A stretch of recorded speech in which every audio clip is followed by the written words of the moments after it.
I've always been like this, overthinking even the smallest things. Way too worried about what other people might think of me. Ever since I was a kid, there really wasn't anything I hated more than standing out, and even now I sometimes wished I was invisible. People may think I'm cold and uninterested in anything other than my games, when in reality it's the complete opposite. I'm quite aware of the things that are going on around me. Honestly, I'm now somewhat of a pro when it comes to observing my environment without standing out too much, although I'm not sure whether this is a skill I should be proud or ashamed of.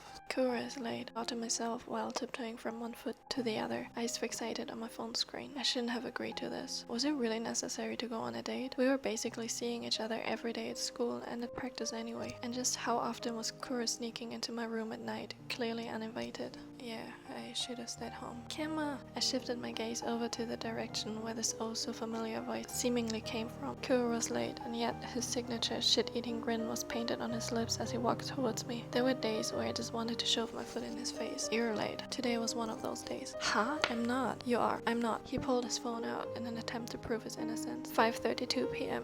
Yeah, he was late. See, I'm not late. You literally just looked at your phone and still deny being late?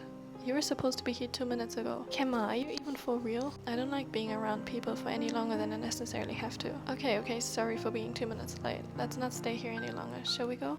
It was summer. The air was warm and it smelled like flowers and freshly cut grass. But I think the scent that lingered in the air was more than just flowers and grass. It smelled like happiness. A bunch of people were passing us by as we walked, all too busy checking their social media or listening to music to even notice us. Or maybe Kuroo just made me feel comfortable enough to not even care whether or not people were noticing us. Will you at least tell me where we are going? I've always been the kind of person that overthinks too much, but whenever I'm with Kuroo, I feel calm. It's like a sense of security that fills my body and pushes away all the negative thoughts. Nah, it's a secret. Maybe it was that stupid grin of his, but he always managed to brighten up my mood. Or the way that he'd hold onto my hand whenever I got anxious, his warm fingers gently intertwined with mine. I wasn't exactly sure of what it was about him, but somehow he has always had his very own way of silently saying, everything's okay. I'm here to protect you from whatever bad could happen. I don't like secrets. It's because you're always overthinking. Just relax, trust me. You'll love it. I've always found it quite difficult to say no to him. It was probably just because I knew how happy he felt whenever I agreed on joining him for whatever thing he had planned on doing that day. Kuroo being happy sort of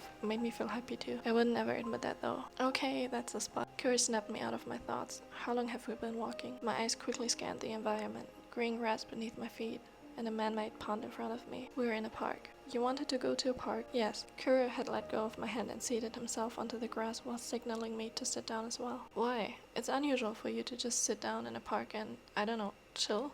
I really wanted to take you out on a date, but I know you don't do too well in crowds. I hummed, signaling that I was listening and not lost again somewhere deep in my thoughts, as it happened quite frequently. So I just wanted to take you to somewhere quiet without lots of people hustling around. You're actually a lot more considerate than you look, Kuroo. Wow, rude Kenma. You know, I actually wasn't sure about where we should go for our date, but last night I had this weird dream. A weird dream? Yeah, it was kind of a dream about us, but in another life. That indeed sounds pretty weird. Want me to tell you about the dream? Sure. The sky was painted in a deep orange color now, indicating that it was almost time for the moon to take over the sun. I wasn't really interested in his dream, but there was something soothing about his voice, so that I didn't mind listening. Where do I even start? It was crazy, like my whole life was flashing me by in that dream. Your whole life was flashing you by? Isn't that something that only happens to people when they're dying? Well, actually I did die in that dream, but seriously, everything felt so real. We were meant to be. You were my soulmate. Soulmate?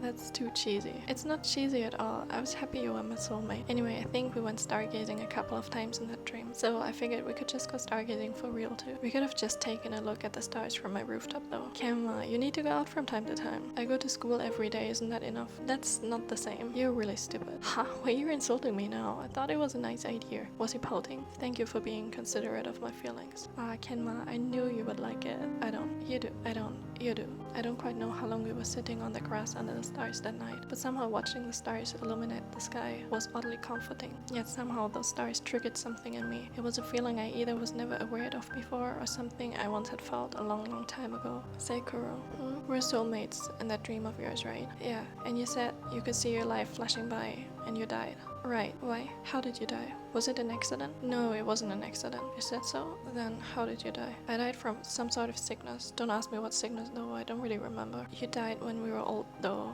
didn't you? I don't think so. Mid-20s? You were still looking quite young when I passed away. I could kind of see your face and hear your last words. What about me? I don't really know, but you were healthy and didn't pass away if that's what you mean. So it was a sad dream after all. Of course not. I was happy to have you as my soulmate. You're not overthinking this, are you? It was just a dream. I'm not overthinking anything. Of course I was overthinking. But you won't leave me alone in this life, will you? Of course not. There's so much I still want to do with you. There's no way I'd leave you alone. I love you, Kenma. Maybe going on a date from time to time wasn't that bad of an idea after all. You know, I don't really believe in soulmates, but if it were you who happened to be my soulmate, I guess I wouldn't really mind.